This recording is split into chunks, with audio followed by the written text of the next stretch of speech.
Imagine the horizon of the vast Mongolian steppe at dawn. A solitary boy, Temüjin, stands on a deerskin with the icy wind at his back. From these humble, brutal beginnings came a leader who would unite the nomads and set the world aflame with conquest. Born around 1162 near Lake Baikal, Temüjin's early years were anything but auspicious.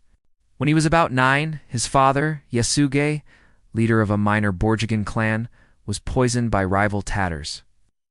Almost immediately, Temüjin's tribe abandoned his mother, Holan, and her children, leaving them to starve and fend for themselves on the unforgiving plains. By his early teens, Temüjin was already a hardened survivor. One night, captured by the Taishia tribe and bound in a wooden collar, he silently seized an opportunity during a feast.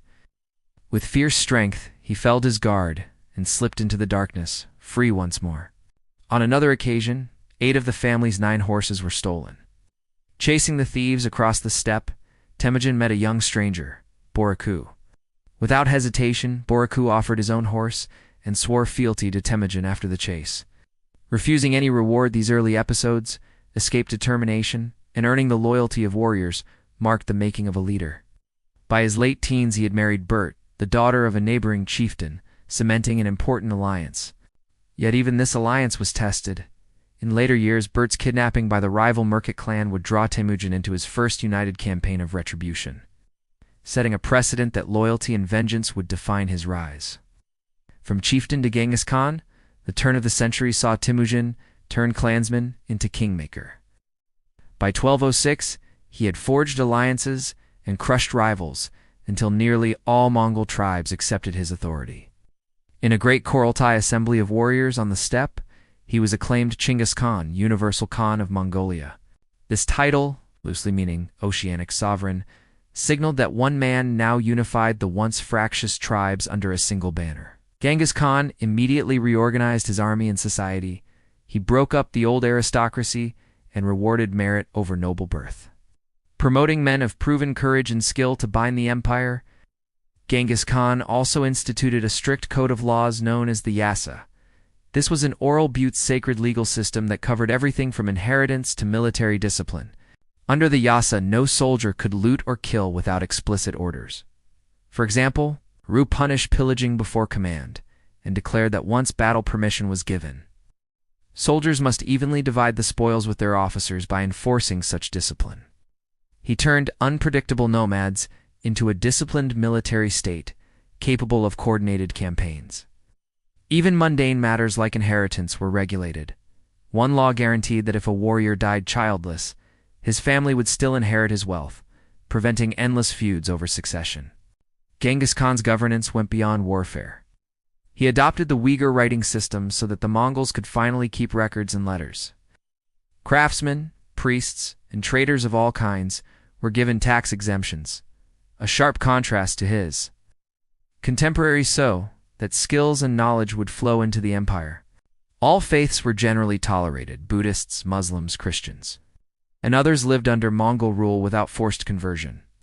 In fact, as the army prepared for a major campaign in 1219, Genghis explicitly exempted Buddhist monks and Muslim clerics from military service, respecting their customs. This openness was pragmatic as well as personal.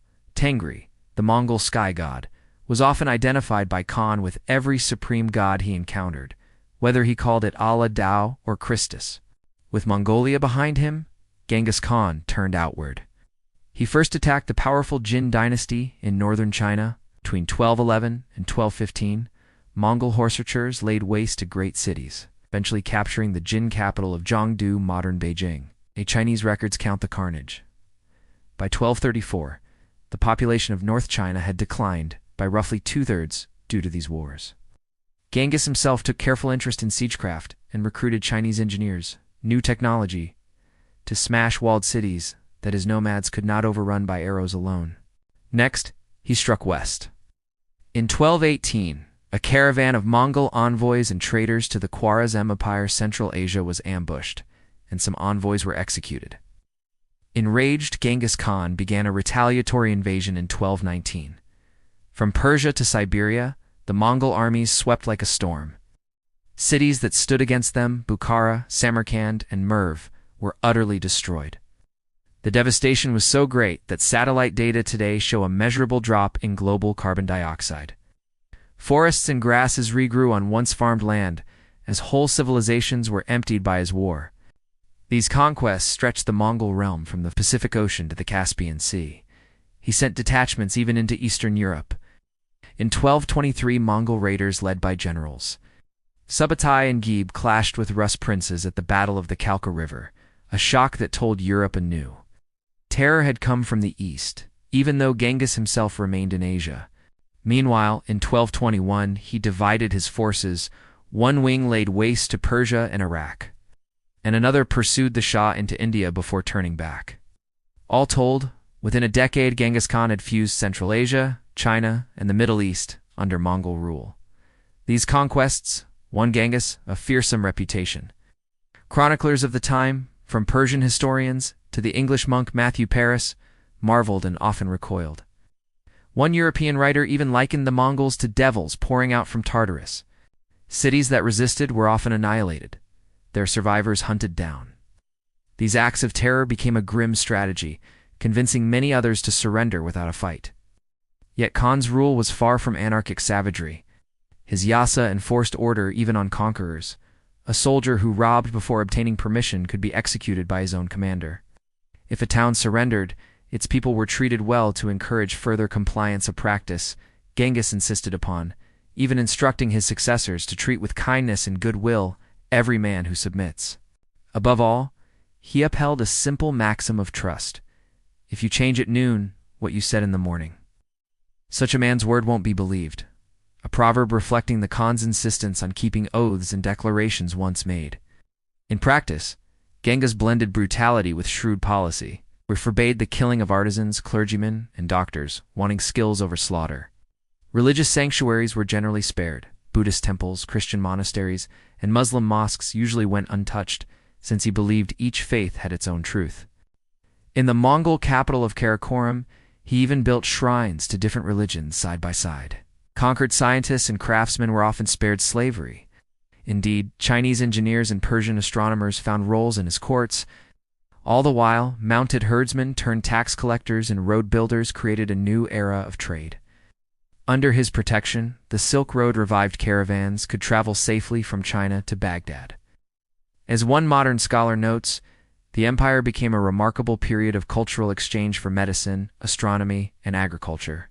Genghis Khan died in August 1227. On campaign against the Tangut kingdom of Western Xia, the exact circumstances remain uncertain. Some sources say he fell from his horse. According to his orders, his huge army swept away any trace of his burial site. Even the roads were repaired over it, so no tomb or marker exists. Within months, the Tangut surrendered. His empire outlived him for several decades, but Mongol unity was fragile. Genghis had divided his realm among his 4 sons, and by the late 1200s, the grand unity splintered into separate khanates. Yet the echoes of his reign endured. For years after, Pax Mongolica ensured unprecedented connection across Eurasia. Merchants and pilgrims traversed continents in safety, and gunpowder, printing, and new crops flowed westward. On an intimate level, Genghis Khan's genes rolled down history. A genetic study in 2003 found that about 8% of men in the old Mongol Empire's range carry nearly identical Y chromosomes, roughly 0.5% of all men alive today, an astonishing legacy of fertility. The descendants of Genghis's sons scattered across Asia. Historians famously claim 1 in 200 men on Earth now traces back to him today. The name Genghis Khan still carries that fierce echo: conqueror, unifier, destroyer, and innovator, all at once. He began as a cast-out boy, yet in his lifetime he shattered kingdoms and then built bridges between them. In the end, the Iron Fox of the Steppes left a world transformed, an empire born of dust and arrows, whose memory shaped centuries that followed.